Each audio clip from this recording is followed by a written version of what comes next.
प्राचीन काल में एक राजा के पास एक हाथी था। उस हाथी पर चढ़कर उसने कई युद्ध में विजय हासिल की थी।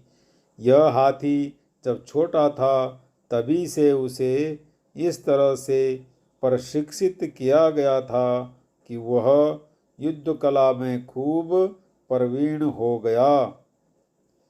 युद्ध में सेना के आगे चलते हुए यह पर्वत सा हाथी जब गुस्से से चिंघाड़ता हुआ दुश्मन सेना में घूमता था तो दुश्मनों के छक्के छूट जाते थे।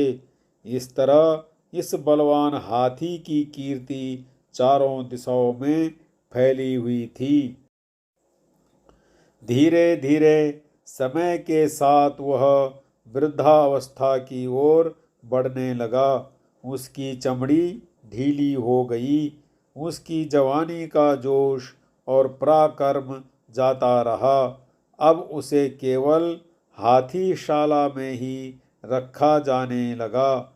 उसका महत्व कम होने के कारण उसका पहले जैसा ध्यान नहीं रखा जाता था। उसे मिलने वाले खाने में भी कमी कर दी गई। कई बार तो सेवकों का ध्यान चूक जाने से उसे भूखा प्यासा रहना पड़ता था।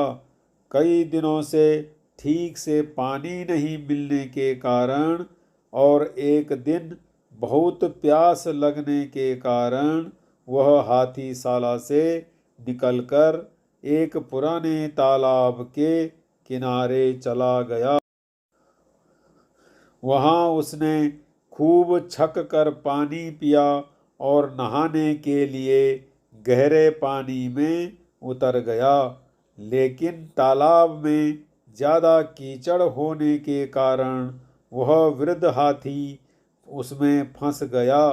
वह जितना कीचड़ से निकलने का प्रयास करता उतना वह अंदर धंसता जाता। ऐसा करते करते वह गर्दन तक कीचड़ में फंस गया। वहाँ आसपास के लोगों ने उस हाथी को पहचान कर उसका समाचार राजा तक पहुँचाया। राजा ने तुरंत ही उसे निकालने का आदेश दे दिया। लेकिन बहुत प्रयासों के बाद भी वह हाथी को नहीं निकलवा पाए। सभी उसे मौत के मुंह में जाते हुए देखने को विवश थे। तभी एक मंत्री ने राजा को एक युक्ति सुझाई। राजा ने हाथी को निकालने वाले सभी लोगों को वापस बुलवा लिया। अब सारे आदमियों को युद्ध सैनिकों की वेशभूषा पहनाई गई और वो सभी वाद्य यंत्र मंगवाए गए जो युद्ध के मौके पर काम लिए जाते थे। हाथी के सामने युद्ध के नगाड़े बजने लगे और सैनिक इस तरह से उस हाथी की ओर बढ़ने लगे जैसे वह दुश्मन पक्ष के हों। यह दृश्य देखकर उस हाथी में गजब का जोश आ गया। उसने जोर से चिंगाड़ लगाई और दुश्मन पर हमला करने के लिए अपनी पूरी ताकत का इस्तेमाल करते हुए कीचड़ को रौंदते हुए तालाब के किनारे पहुंच गया और दुश्मनों पर हमला करने के लिए दौड़ने लगा। आखिरकार उसे नियंत्रित कर लिया गया। इस तरह वह हाथी अपने मनोबल के कारण अपनी जान बचा पाया।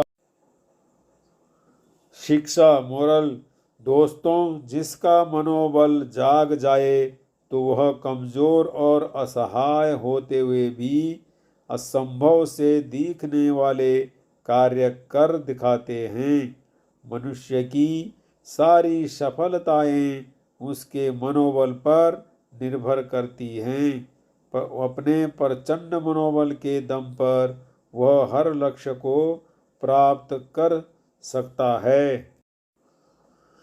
इसलिए हमें भी कभी अपना मनोबल कमजोर नहीं पड़ने देना चाहिए।